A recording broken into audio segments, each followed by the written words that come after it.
Hi, I'm Shane Lorenz, and I'm going to be talking about how biotechnology can help with stem cells and how these could in the future help us.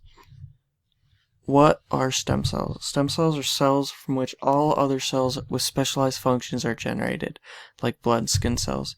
They're cells that create every special type of cell that has a specific job or function within the body. And they're kind of like the building blocks of the human body, as we really need them in order if we want cells with specific functions. In the right condition, they can divide and form more daughter cells. These daughter cells aren't automatically specialized, but over time they get specialized. What makes these so important is that no other cell can naturally do this, so we are very set on these type of cells for a lot of the things we want to do with them. And right now we're extracting them and studying them from human embryos. We are pulling them out and keeping them so that we can study them more and more. Why it is important? Well, one major benefit from taking these stem cells and studying them is that they can, and dividing them, is that they can help with diseases. If these stem cells can divide outside the body enough, we can replace diseased cells with them and have those new cells that get put into the person be specialized and function as the original disease cells were supposed to. They can also, when we're studying them, we can also see how diseases can start and how we can help maybe treat these diseases and prevent them from starting. Since these stem cells can become any type of cell, the potential for them is kind of limitless, and we can also use these cells and screen drugs on them to see if there's any toxic side effects that maybe could have come with the drug that we didn't intend. How they get these stem cells? A woman's eggs are donated to a lab. The lab then fertilizes them with a male sperm, so then these eggs can become embryos. The stem cells then grow, or then they get extracted from these embryos, and they grow in special solutions, and then we either specialize them or study them to figure out the benefits or see what we can do with them. Now, stem cells, when they become specialized, they're in a state called the pluripotency state, and we don't have as much knowledge on these states as we would like.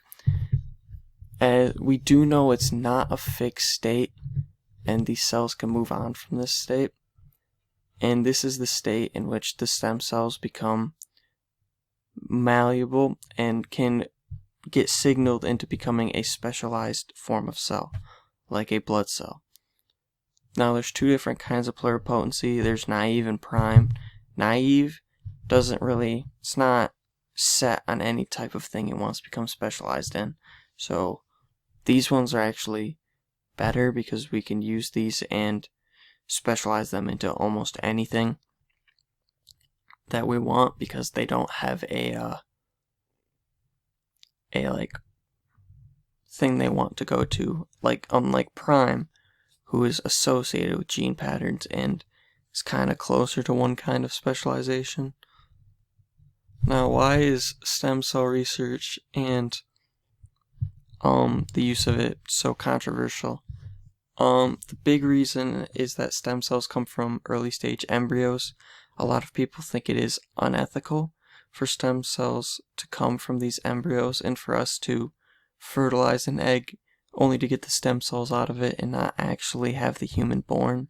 A lot of people don't like that and think it's unethical. The problem with this is that right now we can't get stem cells from adults without doing this process. As adult stem cells, we can't really extract them from people. A lot with stem cells and being such a new thing, there's also a lot of increased risk.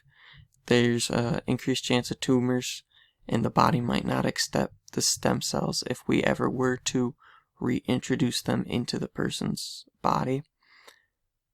And a lot of bad news and publicity has also came out about stem cells, because of not approved therapies that are going on with them, as people are already trying to do stem cells therapies that can't pass right now and are going wrong. Where we are today with stem cell research, doctors, because of a lot of research, have been able to perform stem cell transplants and actually put stem cells back in humans' bodies, and they have worked. There's a therapy for myelofibrosis, which is and there's a combination therapy for people with acute myelogenous leukemia.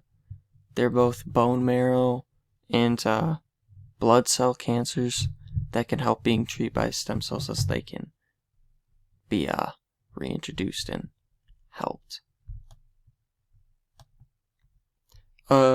Notable conditions and diseases that stem cell research can help: Alzheimer's and Parkinson's. It can replace damaged neurons and help everything go back to normal, which is a huge breakthrough, as both these are conditions that can't be treated properly and will eventually overtake the patient that has them. It can replace any tissue or organ if it is grown enough. If we grow enough stem cells outside of the person, we can reintroduce them. Or if we grow the stem cells in the person, they can grow into tissue or organ that's needed. We can learn more information about heart attacks and virtually any disease that has to do, or any disease can truly be helped by stem cells, as they can replace any damaged cells or figure out more things than we know about the disease currently. Future goals would be to create organs with them so that we can put back organs into the person, therapeutic cloning, and to turn the adult stem cells that we don't have much access to right now back to the pluripotency stage, so we can respecialize them and reintroduce them to people. And that's my works cited.